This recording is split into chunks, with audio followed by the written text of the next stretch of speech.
Hey, it's summertime and it's time to get the little bit of a pool out for the kids, and there's problems with these once in a while where they have a hole. And we have got a small little hole here, right, let's see if you guys can see it right there. It's the little spot. That is leaking air enough where it's deflating. So we are going to put on a patch, a tear aid patch. This is actually the one that is meant for inflatables. So we're going to go through and how to do this. And what's really kind of cool about this is that it can be put on dry, and it can actually be put on in a variety of different ways and situations. So I'm going to kind of go through this and show you how this will work. So the tear aid box has a few different things in here. Your instructions, I'm just going to dump it out here. You've got a couple of different size patches here. And then you have some alcohol prep pads. Now in the situation, what we're going to be doing is that this area is dry up here, so we'll be able to use it. We're going to go over and clean it with the alcohol prep pad, and we'll be good. If we were doing one at the bottom of the pool, what's kind of cool about this particular product is that we don't have to drain the pool. We can actually go and find the hole, put the patch on.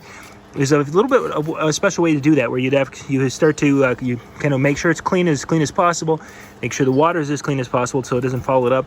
Not touching the sticky side, you would get that down in there with the paper on it and expose a little bit and put it on and kind of push, and as you pull the paper off, and making sure no water stayed below that. But for ours, we don't have to do that. So we're going to get the alcohol prep pad here, and we're going to kind of clean that area a little bit all the way around.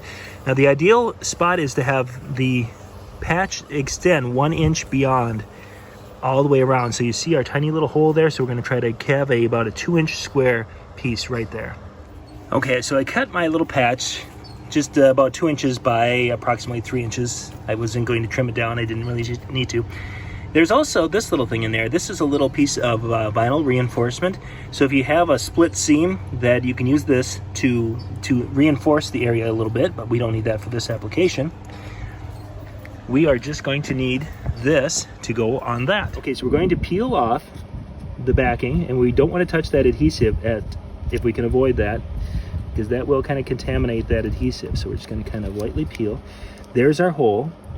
So we're going to go and try to get it down and pushed across. And having extra hands is a huge benefit here, because then I don't have to be trying to do both things at the same time. Getting the air bubbles kind of out and getting it adhered to that clean surface that we just did. And that hole is right here. So I'm off a little bit, but I'm still 1 inch in from every, so we should be good with that. So now, once this is applied, it's roughly about 50%. The adhesion's at 50%. There's no resetting it. After 24 hours, this is going to have 100% adhesion, and this is going to be good to go for a high pressure situation. Right now, it's going to, if we would go and start really filling this up with high pressure, it would probably bubble out there a little bit, and we certainly don't want that. So we're going to let it sit here for a while and let it kind of cure to the vinyl.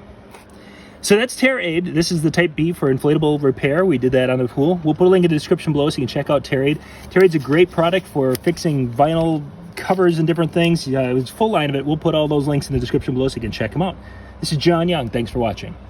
For more tips and how-to videos, go to weekendhandyman.com.